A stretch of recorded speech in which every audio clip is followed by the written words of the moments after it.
No, you must say yes.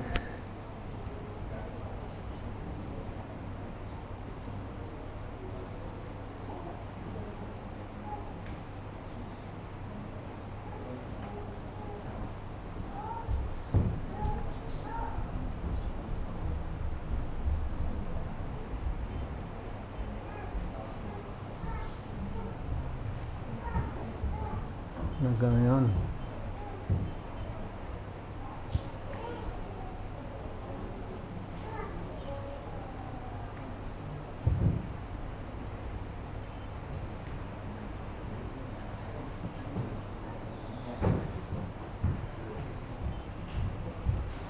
What's a small?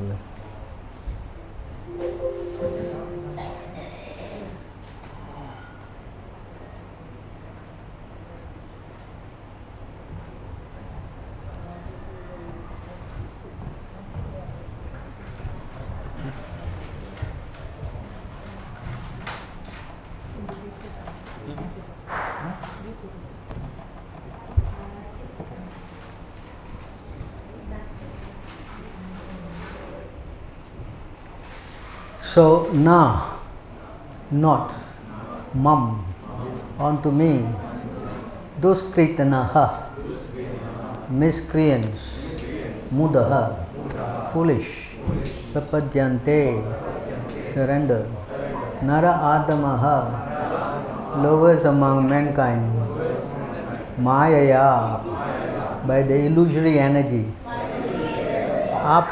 aprihata, stolen,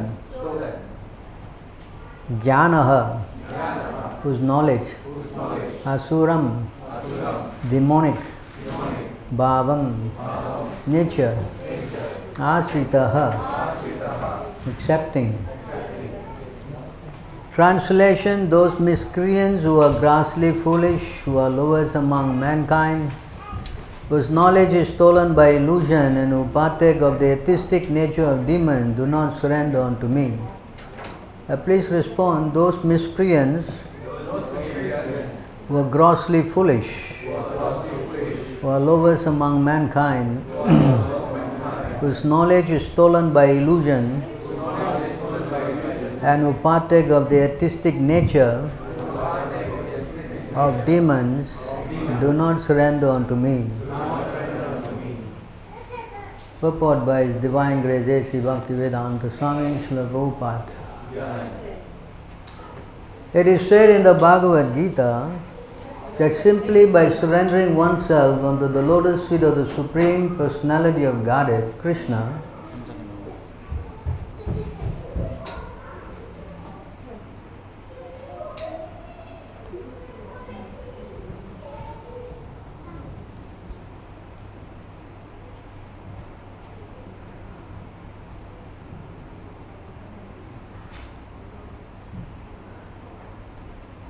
simply by surrendering oneself unto the lotus feet of Krishna, Supreme Personality of Godhead Krishna, one can surmount the stringent laws of material nature. Yes? You know? You know what is material nature? Anybody? Huh? What is the material nature? We call it Maya, something which is not. That is called material nature. Material nature has got 3 gunas. Yes? What are the gunas? Sattva gun, Raja gun and Tama gun. What is wrong with these gunas? What is wrong with these gunas? These gunas will make you forget God, Krishna. And this will make you work in such a way that you get into a lot of trouble. You understand? So that's why we say Maya, which is not. So if you lock on with Maya, you're going to get only problems. You understand? So anything not going to God means problems. That's why it says here, if you go to God, Krishna, then you can overcome his Maya. See, here.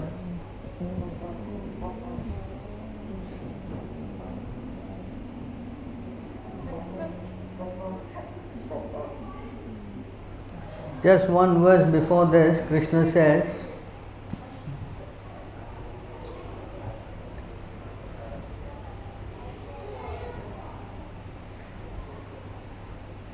there's a summary here, there's something new. What is this? Huh?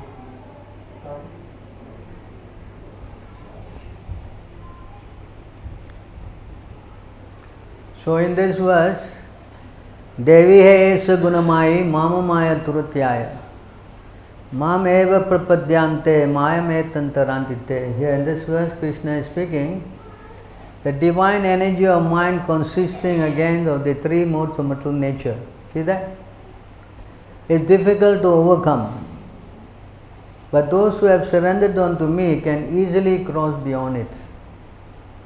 So Krishna is saying here, just one verse before, that if you surrender to me, then only you can overcome my Maya.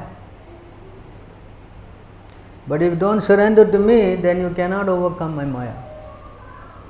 You follow? So, back to the, what is that, F3? Yeah? You go backward, F4. Go back to F715, F1, F5. Okay, F3, eh? F5. F5. No need to press function, just. Oh, just once there, huh? So you see here, Krishna says one can surmount the stringent laws of material nature. At this point, the question arises, how is it that educated philosophers, scientists, businessmen, administrators and all the leaders of ordinary man do not surrender to the lotus feet of Sri Krishna, the all-powerful personality of Godhead? So this is the question, why people are so educated, why they don't surrender to God? Practically 99% of the people don't surrender. Yes? Right or not? Actually, in our experience, the more educated they are, the more they don't surrender. The less educated, then they are more, humble and receptive. Yeah? So,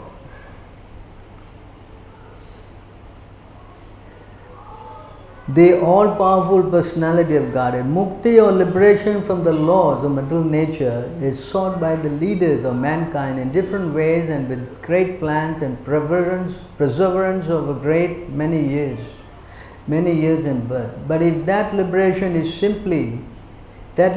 is possible by simply surrendering unto the lotus feet of the Supreme Personality of Godhead, then why don't these intelligent and hardworking leaders adopt this method? Simple method. The Gita answers this question very frankly. Those really learned leaders of society like Brahma, Shiva, Kapila, the Kumaras, the Manu, Vyasa, Devala, Sita, Janaka, Prahlada, Bali, and later on Madhvacharya, Ramanujacharya, Ramanujacharya, Sri Chaitanya, and many others who are faithful followers and politicians, educators and scientists, etc., surrender to the lotus feet of the Supreme Person, the all-powerful authority. Those who are not actually philosophers, scientists, educators, administrators, etc., but who pose themselves as such for material gain, do not accept the plan or path of the Supreme Law. They have no idea of God. They simply manufacture their own worldly plans and consequently complicate the problems of material existence in their vain attempt to solve them. Because material energy in nature is so powerful, it can resist the unauthorized plans of the atheists and baffle the knowledge of planning commission. The atheistic plan makers are described here in the word duskritina or miscreants. Kriti means one who has performed meritorious work. The atheist plan makers sometimes very intelligent and meritorious Also because by gigantic plan, good or bad, must take intelligence to execute. But because the atheist brain is improperly utilized in opposing the plan of the Supreme Lord, the atheistic plan makers is called Duskriti, which indicates that his intelligence and efforts are misdirected. In the Gita, it clearly mentioned that the material energy works fully under the direction of the Supreme Lord. It has no independent authority. It works as a shadow, moves in accordance with the movements of the object. But still, material energy is very powerful, and the atheist, due to his godless temperament, cannot know how it works. Nor can he know the plan of the Supreme Lord. Under the illusion and the modes of passion ignorance, all his plans are baffled. As in the case of Hiranyakashipu and Ravana, whose plans were smashed to dust, although they were both materially learned as scientists, philosophers, administrators, and educators. This Duskritinas or miscreants of 4 different patterns is outlined below. Alright, so we are going to these 4 classes of people. Generally, all these people who don't surrender to God are classified into 4 classes. 4. The first one, the Muddha, those who are grossly foolish, like hard-working beasts of burden. They want to enjoy the fruits of their labor by themselves and say they don't want to part with them for the Supreme. The typical example of the beast of burden is the ass. This humble beast is made to work very hard by his master. The ass does not really know for whom he works so hard in day and night. He remains satisfied by filling his stomach with a bundle of grass, sleeping for a while, under fear of being beaten by his master, satisfying sex appetite at the risk of being repeatedly kicked by the opposite party. The ass sings poetry and philosophy sometimes, but this braying sound only disturbs others. This is the position of the foolish fruity worker who does not know for whom he should work. He does not know that karma action is meant for yajna, sacrifice. So this first class of these people who don't surrender are people who think work is worship. Day and night they work. They think by working hard they can get all their dreams fulfilled. Yeah? Yes? Some people, Deepavali, why you didn't come? They say, no, my boss made me work.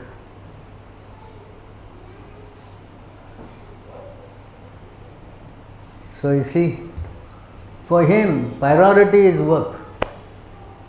Nothing else matters. I think many people are in that category, is it not? If the boss were to call you now, I think this classroom will be empty. Just one call and the whole place will be empty. Where did they go? No, boss called. That's it. See how, of course we are laughing, but this is our position. And then, because he doesn't know who to surrender, who not to surrender. Because he has no philosophy, no knowledge. He thinks that he has to work hard and he gets money. And he thinks by getting money everything is solved. Yes? You see here. One who keeps thinking of money day and night.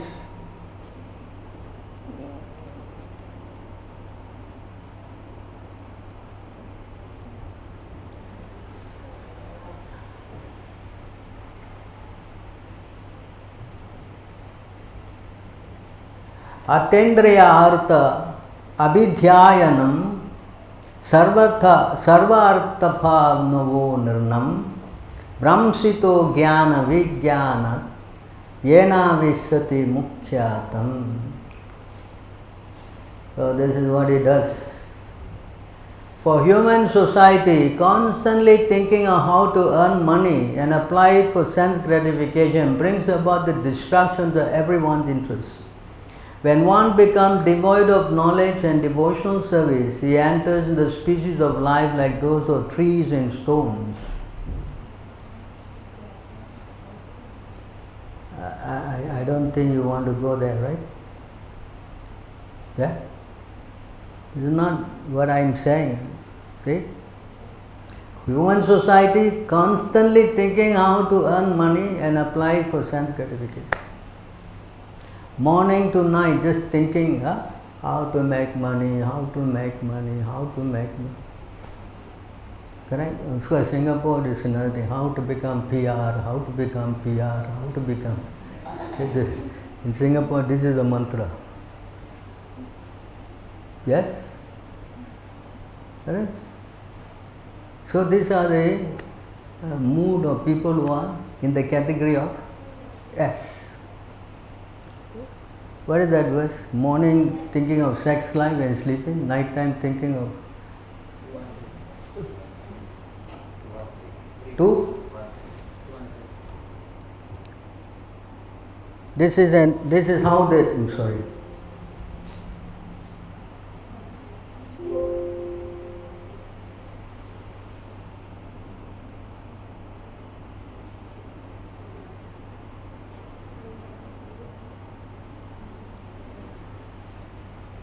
This is how they think, you know. What is 213, right? Again, F2. Because it's going to the lecture. F2. 213, no?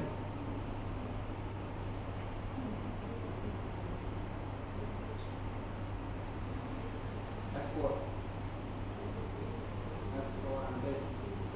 F4.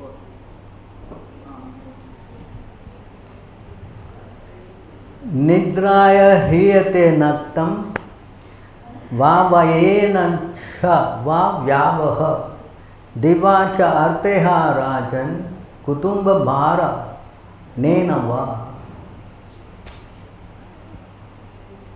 The lifetime of such envious householder passed at night either in sleeping or in sex life, sex indulgence, and in daytime either in making money or maintaining family members.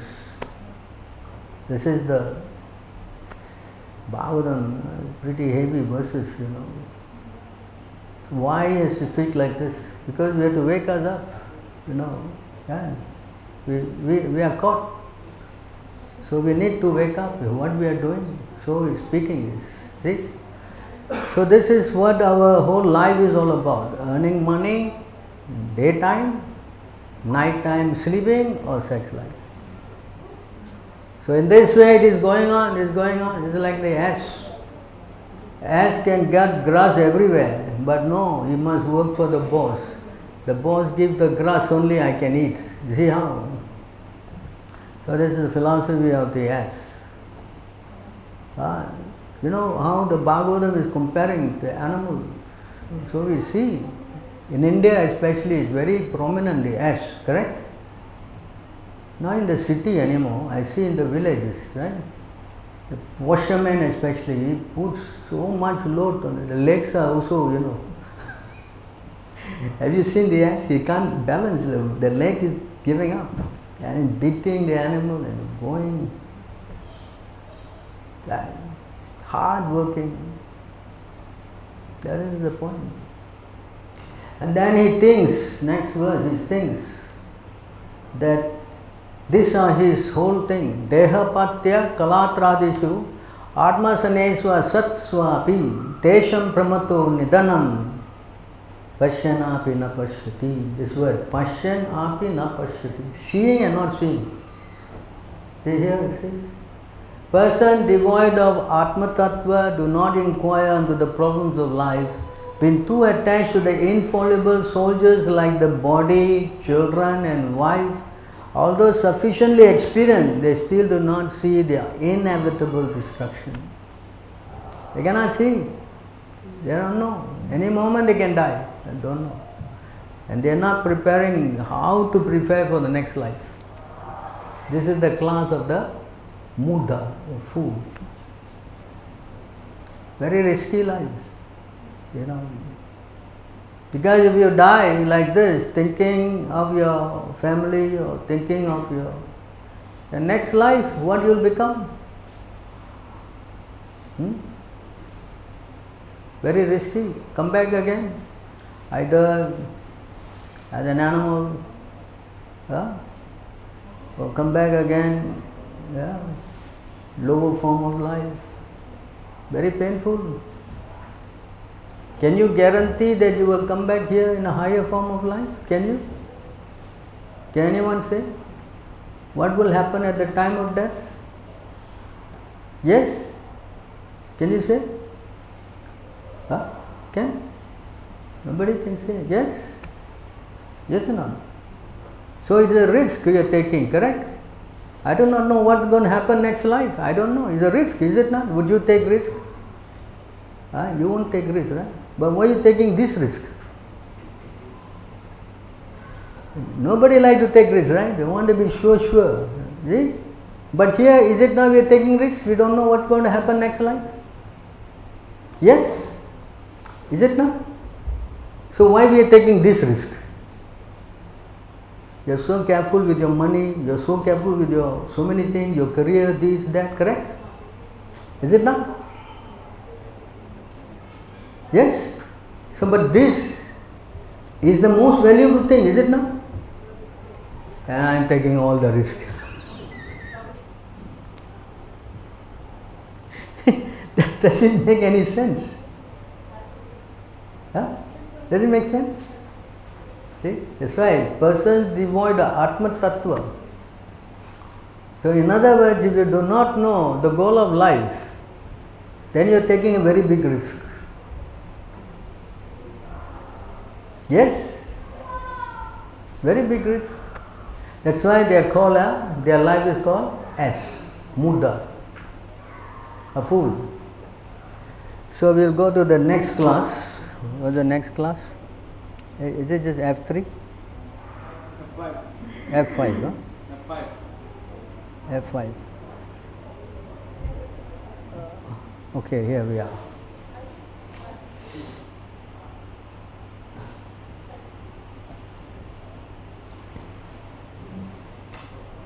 So this second class is called what?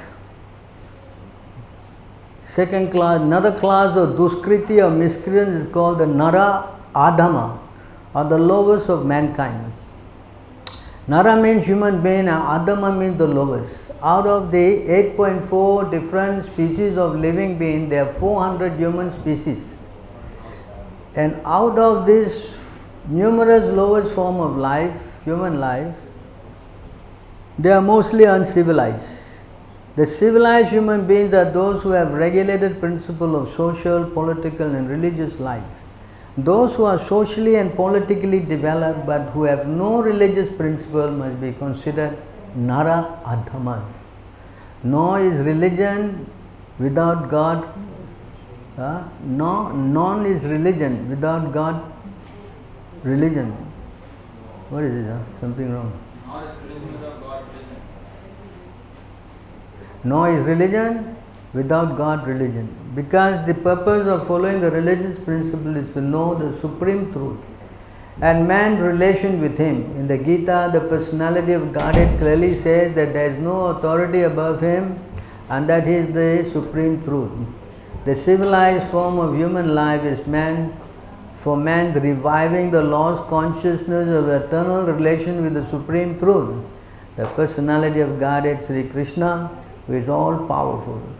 Whoever loses this chance is classified as Nara Adhama. We get information from revealed scriptures that when the baby is in the mother's womb, an extremely uncomfortable situation, he prays to God for deliverance and promises to worship Him alone as soon as he gets out. To pray to God when he is in difficulty is a natural instinct in every living being, because he is eternally related with God. But after his deliverance, the child forgets with the difficulties of his birth and forgets the deliverer also, being influenced by Maya, the illusory energy. So you see how the second class, they are called Nara Adhama, lowest of mankind. In human society, there are 400 class of human beings. 400,000. Alright? I just show you very quickly how this classification is.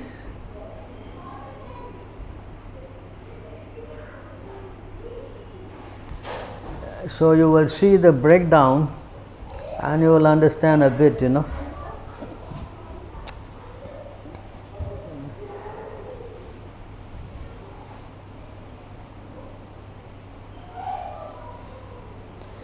I think I'll show you this verse better.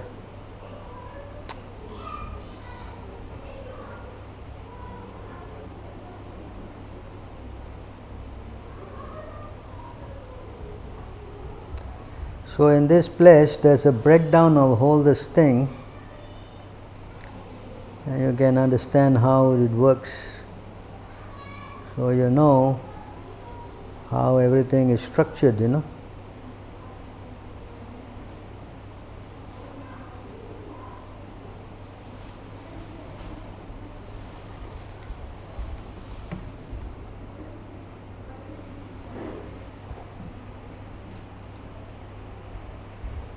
The unlimited living entities can be divided into two divisions, those that can move and those cannot move. Among the living entities that can move, these are birds, aquatics and animals.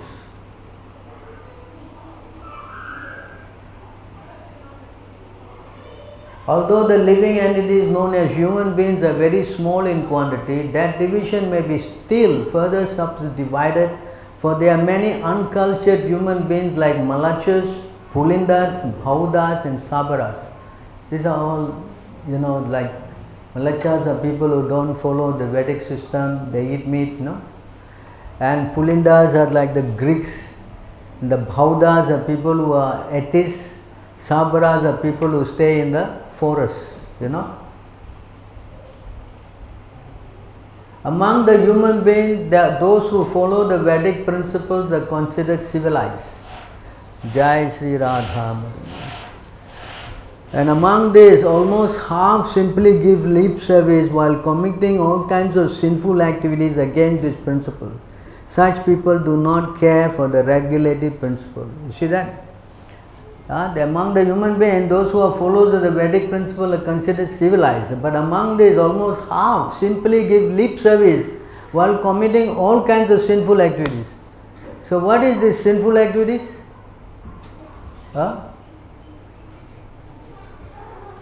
Although they claim to be Hindu,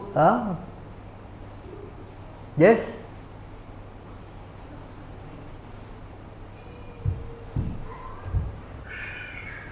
They claim to be Hindus, right? Supposed to be following some principles, but they don't know, they don't practice. They do, half of them, lip service while committing all kinds of sinful activities. What are these sinful activities? Can anyone guide me? What do you think is sinful activities? Please tell me. What's your name, sir? What's the sinful activities? Don't know means don't know, no problem. It's here to learn only. No, you know? Don't know. Very good. What about you, sir? Something against the law? Government law? Maybe. Alright, that's a good answer, no problem. What about you, sir? It doesn't it's against your consciousness. You want to take this? Whatever you do against your consciousness, as a human being, you know what is right and wrong. And whatever you do, even though you know that it's wrong, You do still. yes. Okay, that's also a good answer. No, valid. What about you, sir? What about? Yeah. Gambling, etc. Two more. You don't know what it is. Meditating, intoxication. What about you, sir, here? What do you think is sinful activities? There are so many other activities, depends from person to person. I am a little difficult in hearing. That's why I am not so much with the mass, you know. And there are so many things, it depends from person to person. Depends on the person to person. Very good. That's valid. Everybody has got the answer. So, what is sinful activities? We have to know what God is saying. Correct? He has his idea. He has got his. He's got. Everybody got their opinion. Correct? Yes. So, what, as he says, what the law is, no? Correct? Government law is one thing. Correct? But God also got laws, no? Yes. So God has defined sinful activities in these 4 categories. That God law, just like government law, you must accept, I must accept. I cannot argue, correct?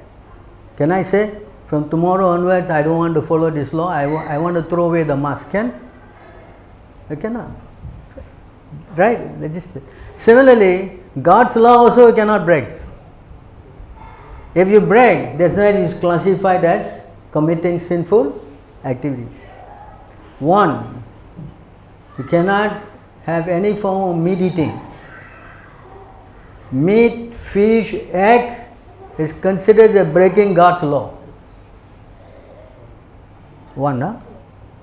Second, anyone who intoxicates. Intoxication, it could be any form of intoxication, like even drinking coffee and tea. Because it's intoxicating. Then that's sinful. Of course, intoxicating with drugs, that's a pretty heavy stuff. Huh? That's also bad. So all this kind of mind enhancing alcohol especially, these are called intoxicant and like breaking the law. And number 3, gambling. We gamble, it's also breaking the law. And of course, the 4th one is performing illicit sexual activities. That is also breaking the law. So anyone who commits these 4 principles of sinful life, they are implicated. You see, they are breaking the principles and they are liable to be prosecuted by who? The Yamaraj. That is just like here, I've got the local court system and then I've got the local prison house, so many arrangements here, right? Even just for simply throwing some paper or breaking this COVID law, I can go to jail, correct? Isn't it? So similarly, when I break the laws of God, then Yamaraj, he takes me and he punishes me. You understand? These are laws that I cannot disobey. This is the system of God. So you can see, so these people who break the law, who don't follow, among the followers of Vedic knowledge, most are following the process of fruitive activity, distinguishing good and bad work. Out of many such sincere fruitive actors, there may be one who is actually wise.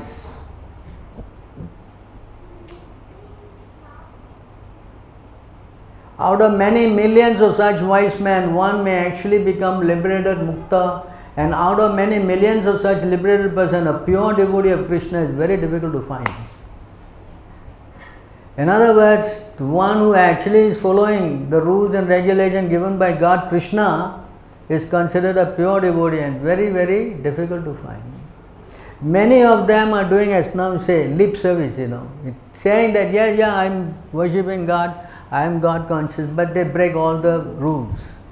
You understand? That is the second class, Nara Adhama. So these are people who don't believe in God also. We encounter so many when we are preaching, talking to people. Just like one day, that last Thursday, there was a question in my other class. Prabhu, I am preaching and one man, I am saying if you don't follow God, next life you can become dog. Then he is saying, why not? What's wrong in becoming a dog? This is the class of Adam, Nara Adam. You understand? They don't mind becoming a dog or a... And then he gives the example. Some dogs also got very happy life, Can you imagine? See the kind of... These are educated people talking like this. So you see how this word correlates, Nara Dhamma, because although they are highly educated, but you see how they are thinking. They're dangerous. Because when you don't accept the authority of God, then you accept your authority of your mind. Some authority you have to accept, no? Yes? So when I accept the authority of my own mind, then what I will not do? Like he said, whatever I feel good, right? Yes? So if I feel good in killing you, I'll do. Why did you kill him? No, I felt good, Prabhu. Is it a good, valid argument? Huh? Come on, if I rape your wife, no, I felt good. You can say that? Come on, this is nonsense. You follow? So that statement is not valid. You cannot go on your good feelings, it doesn't work. You have to go under the scriptural authority. You understand? So these rules are laid out by God. It's for me, for you, for everyone to follow. When we transgress that, the subsequent consequence we have to bear. Just like if I kill someone, if I'm going to be hanged, I say, please, sorry, I forgot. He said, no excuse. Correct? Similarly, when we break the laws of God, we are subject to punishment. That's why Krishna classified them as Adama, Nara, Adama, low class. Because you shouldn't do. Are you doing? Yes, of course, if you don't know, we tell you, then you should learn, correct? As human being, actually it is says, human being, there is no excuse. There is no what? You are supposed to know. You cannot plead ignorant and not possible. It's a fact. You go to court and you tell the judge, sorry judge, I don't know. There is no excuse. Because as a human being, you must know. You understand? So here, that is the, what is that? That is the Nara Dhamma. This is a very, I am going quickly. So then the next class is Duskritino, is called Maya Aparharta Gyan, or those persons who died in knowledge, have been nullified by the influence of the illusory material energy. They are mostly very learned fellows, great philosophers, poets, literati, scientists, etc. But the illusory energy misguides them and therefore they disobey the Supreme God. So this is the next class of people, they are thinking, especially with their vast learning, they think that they know better than God. This is the next class. They think, what God? Who's God? I am God. The sun, the moon is moving because of me. When I wake up, the sun wakes up. I see how they are thinking. You may laugh, but this is how they are thinking. You understand? This is called the Maya Paharta Gyan. They know everything. Nobody can touch them. So such people are very envious. They are very envious of God. You understand? There's a lot of people in that category. A lot of people. They don't want to submit to the authority of God. Krishna says, such people who are envious, it says here,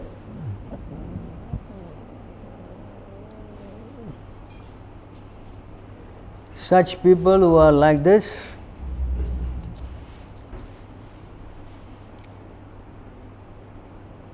uh, 16:8.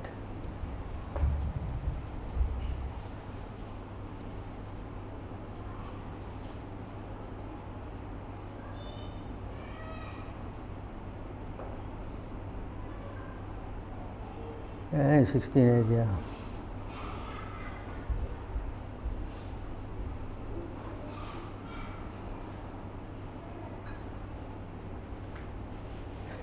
So in this chapter 16 of Bhagavad Gita, this class of people are very much highlighted.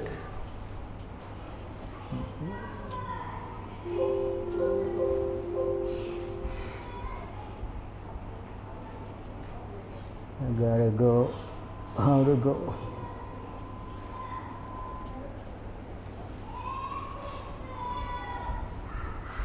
Enter and then F4. F4 again.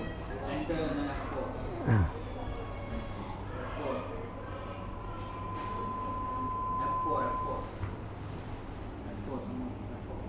F4. Got it. These are the people who think like this. They say that this world is unreal, with no foundation and no God in control. They say it is all produced of sex desire and has no cause other than lust. This is a class. Huh?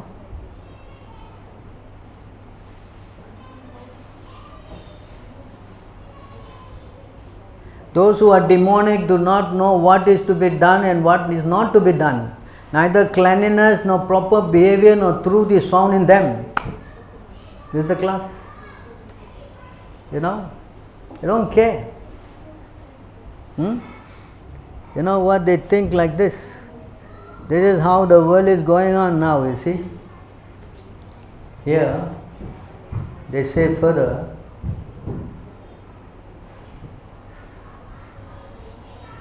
following such conclusion, the demonic who are lost to themselves, have no intelligence, engage in unbeneficial, horrible work meant to destroy the world. That's exactly now what's going on, correct?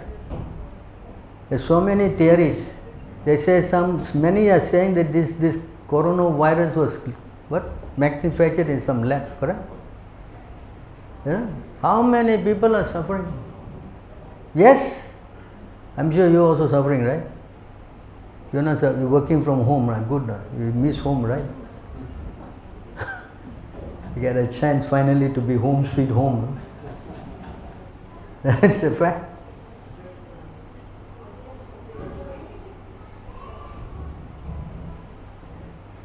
Taking shelter in insatiable lust and absorbed in conceit of pride and false prestige. The demonic thirst illusion are always sworn to unclean work attracted by impermanent. This is actually the point here. You can see this verse is very important. They believe to gratify the senses is the prime necessity of human society, civilization. Thus, until the end of life, their anxiety is immeasurable, bound by a network of hundreds of thousands of desire and absorbed in lust and anger. They secure money by illegal means for sense gratification. This is exactly what's going on. Yes? Not only that, this one you see. This is how they perform. The demonic person thinks, so much wealth I have today. I will gain more according to my schemes. So much more is mine now, and it will increase in future more and more. He is my enemy and I have killed him. My other enemies will also be killed. I am the Lord of everything. I am the enjoyer and perfect, powerful and happy. I am the richest man surrounded by aristocratic relatives. There is none so powerful and happy as I am. I shall perform sacrifices, I shall give some charity, and thus I shall rejoice. In this way, such person deluded by ignorance. This is how this. Thus perplexed by various anxieties and bound by a network of illusion, they become too strongly attached to sense enjoyment and fall down into hell. These words are not spoken by anybody except by Krishna himself. This is spoken by God himself, Krishna. So you see how this class of people, it's just careless, they think everything is under their control. No authority. Yeah. Now we go to the last class. The last class is called the Asura Bhavam. The last class. This class, those are demons. Just now we read all about them, So we have included them already. Now you see what happens to them. That's the fourth class here. That fourth class. This class, the Asura Bhavam, the demonic, you see. So we read about them just now. So now what happens to this group of people? See here. Krishna says here,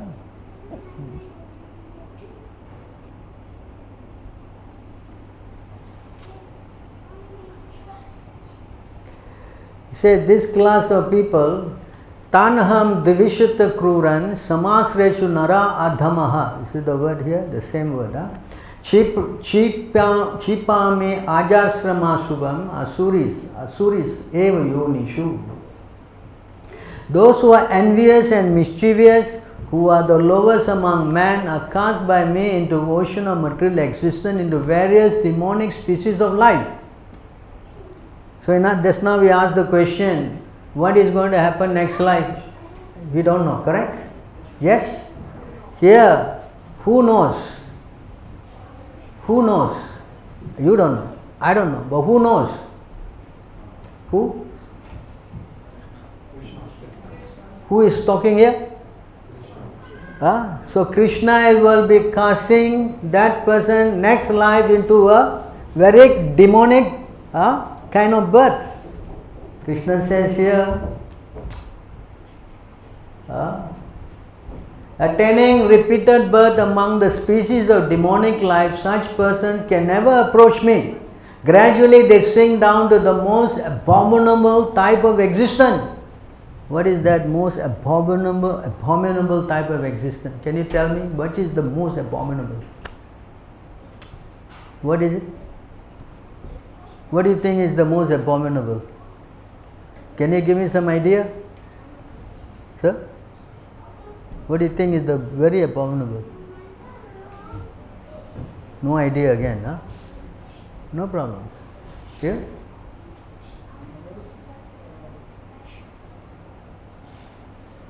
Don't like it, something What? in a very bad state. Bad shape, huh? Yeah, that everybody knows is bad. What bad? How bad? What is the bad? Yes, sir? No, very good. What is the most worst? Taking birth again. Taking birth, yeah, what kind of birth? So it is says in the scriptures, Jalaja Navalakani, the lowest of the low is the fish. So the lowest kind of species is the fish birth. So if you take birth like a fish, the fish life is most abominable and they live in constant fear. Any moment they will be what? So Krishna will cast you to the most. Gradually you sink lower and lower and lower and lower and lower until you go there. I mean, there's no chance for you to meet anybody there, no? Unless some scuba diver goes down and say hello to you. Hopefully he brings some prasadam for you, you know. Yeah? I was looking at one chart, the trend, you know, 5,000 feet, 10,000 feet, you know, like this it goes down. And 30,000 feet, what kind of fish is so, can't believe it, you know. So, no light, you know, they carry their own light. There's no chance for you to meet anybody. Can you imagine you take birth there? Maybe you like, you know, peace and quiet finally. You can have all the peace. I don't think it's peace and quiet. So you see how it is going to be very, very dangerous. You see here, next verse. Oh, that's the verse. So therefore, if we are intelligent, I think we make a very good decision. What is the intelligent decision? To make sure that we don't go into this situation. Is it not a fact? Is it not? I mean, anybody can say, no, what's the most intelligent thing? To solve this problem, right? Just now I asked the question, you do not know what you're going to become, you're taking the risk, correct? So Krishna, God is telling, you don't take the risk. You don't take the risk. Why? How? He says here.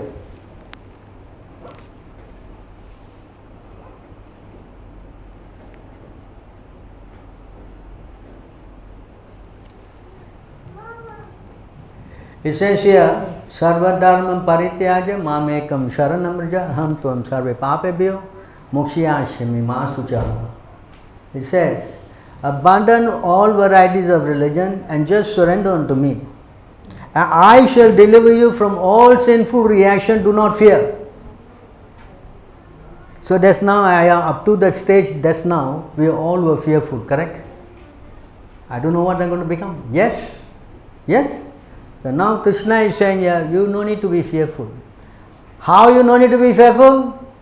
On one condition, you surrender to. Yes? You surrender to me, then that's it. Everything is absorbed. No more problem for you. You don't have to worry already. Yes? Now the next question. Surrender means what?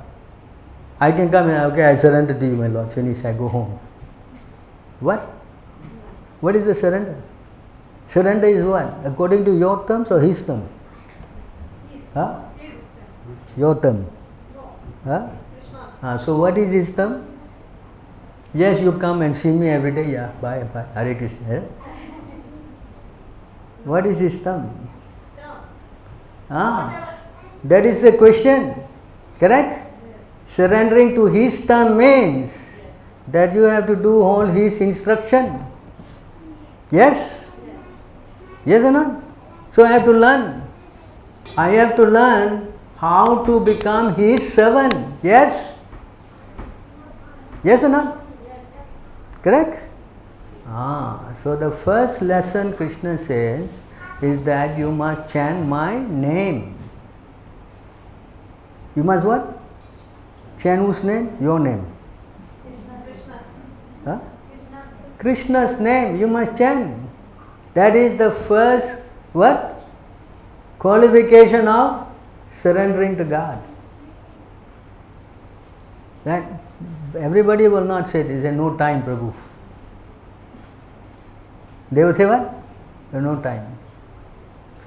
So therefore, Krishna has given you 24 hours, yes? 24 hours is long time, right? Huh? And he asks you to chant his name, which is practically only 10 minutes maybe. Correct? Not only that, he has given also the what? The tongue, correct? Huh? Yes? He has given you the tongue, the ears, everything, yes? Correct? All you have to do is call him. Hare Krishna, Krishna Krishna, Hare Hare, Hare Ram, Ram Ram. This is the first step. This is the first step. Krishna says here,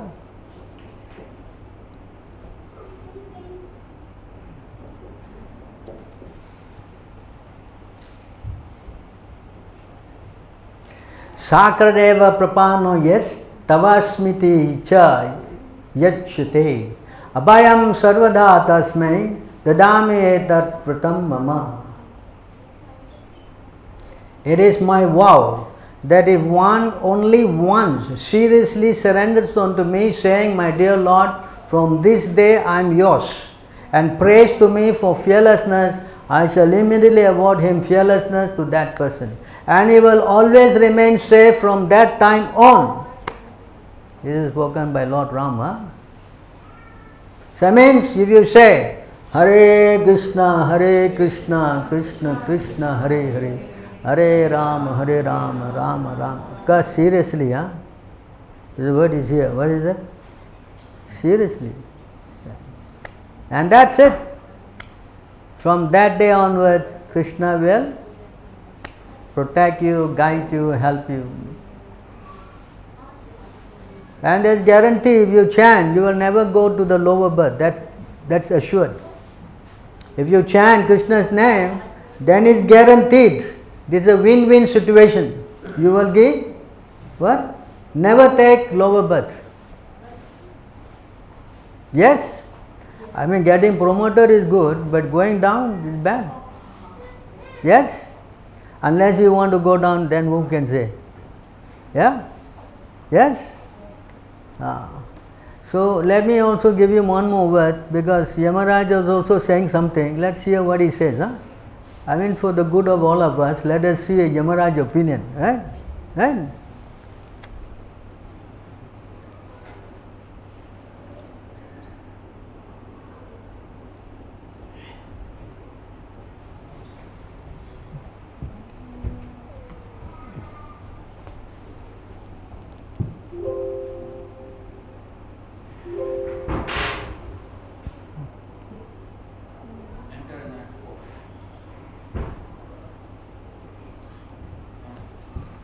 Right here. My dear servants, please do not, this Yamaraj is speaking, My dear servant, please do not approach such devotees, for they are fully surrendered to the lotus feet of the Supreme Personality of Godhead. They are equal to everyone, and they are in narration and sung by the demigods and inhabitants of Chittaloka. Please do not even go near them. They are always protected by the club of the Supreme Personality of Godhead. Therefore, Lord Brahma and I, even time factor, are not competent to chastise them. So Yamaraj is telling his servant, Yamadutas, not to go to those people who are chanting. Then he is saying, some more, it's not finished.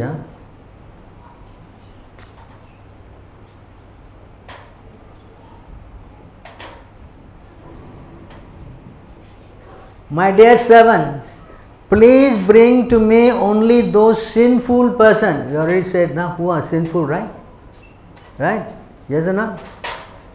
Who do not use their tongues to chant the holy name and qualities of Krishna, whose heart do not remember the lotus feet of Krishna even once. For those whose head do not bow down even once before Lord Krishna. Send me those who do not perform their duties toward Vishnu, which are the only duties of human life. Please bring me all such fools and rascals. So now I have given you what Yamaraj is also saying. Correct? I have given you all options. Yes? Yes? So now the choice is whose? They say our Hindu religion is so good religion. You know why? We can do what we like. Yes? You can do whatever you like. Yes? But the consequence, that they don't tell you. So Yamaraj is speaking here, I am showing you, correct? So if you like to go and meet him, I have no objection. Yes? This is the beauty of a Hindu religion. Choice. Correct? So as I have said earlier, it's a win-win situation. You want to win, it's up to you. If you want to lose, it's also up to you. Correct? Yes? So you think, if you want to save yourself, then what you must be doing? Yes? So please open the mouth and what? I may say, but this chanting is for whose good? Hare Krishna, Krishna Krishna, Hare Hare, Hare Rama, Rama Rama, Hare. This is why we must come for the class. You will know the what? The philosophy.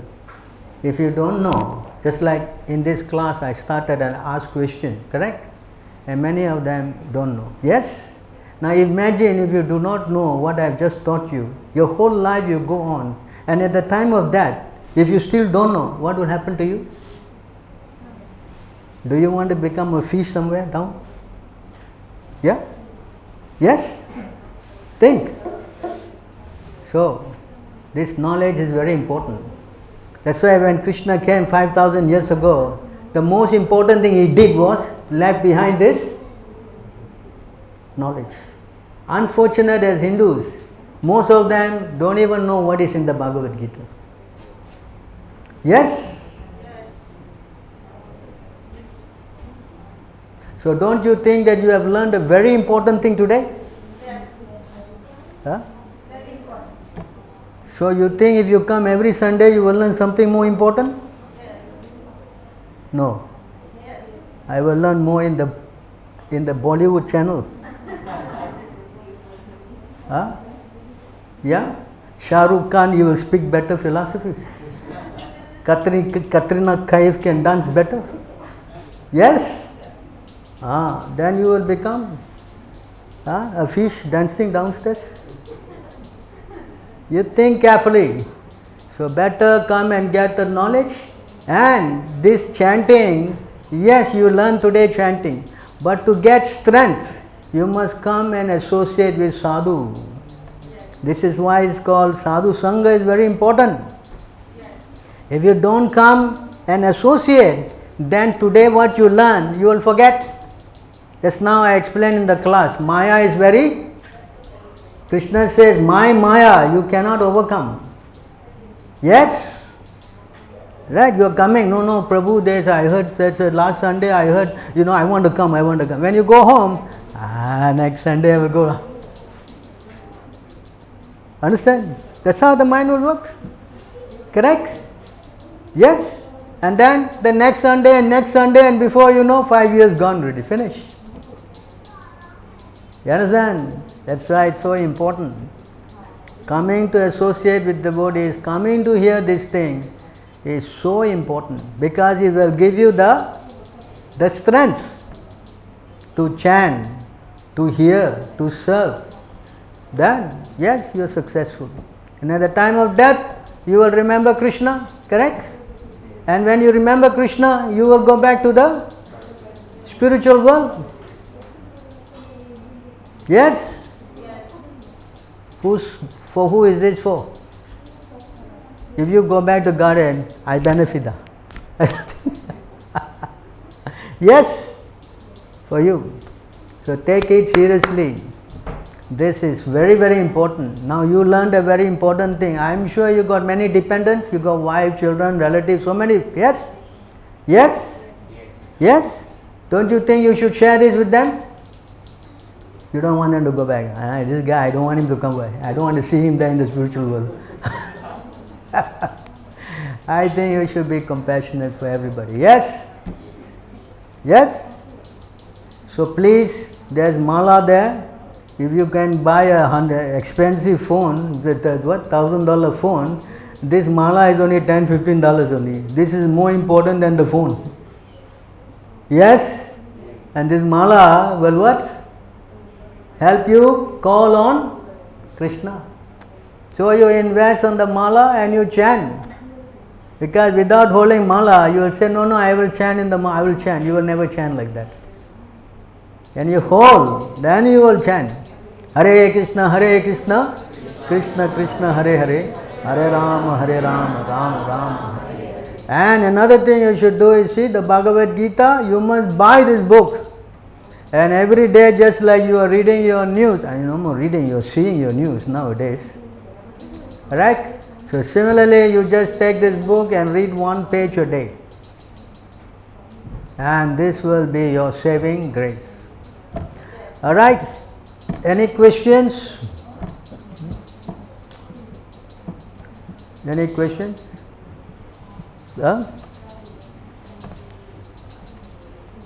This is the beauty of Singapore. Nobody asks questions. Other country, question after question for 5 hours, no stop. Russia especially. Wow. So many questions. Today I finished Russian class. After that I had Hungarian class. And now I have a Singaporean class. And Singapore class is the best, no questions.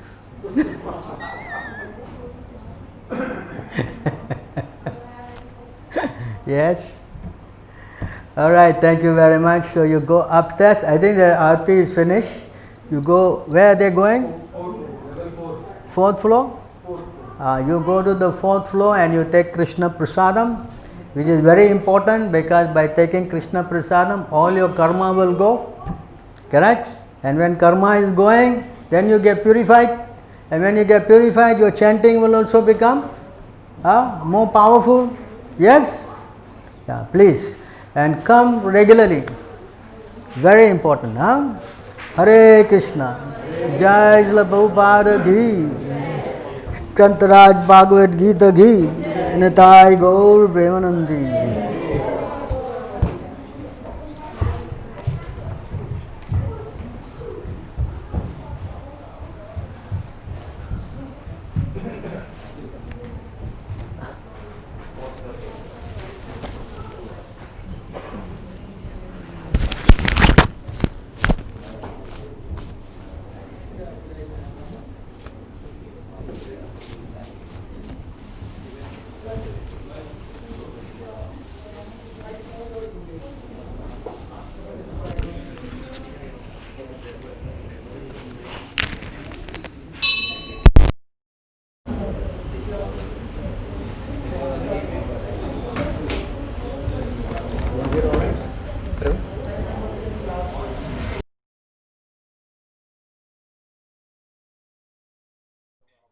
always okay.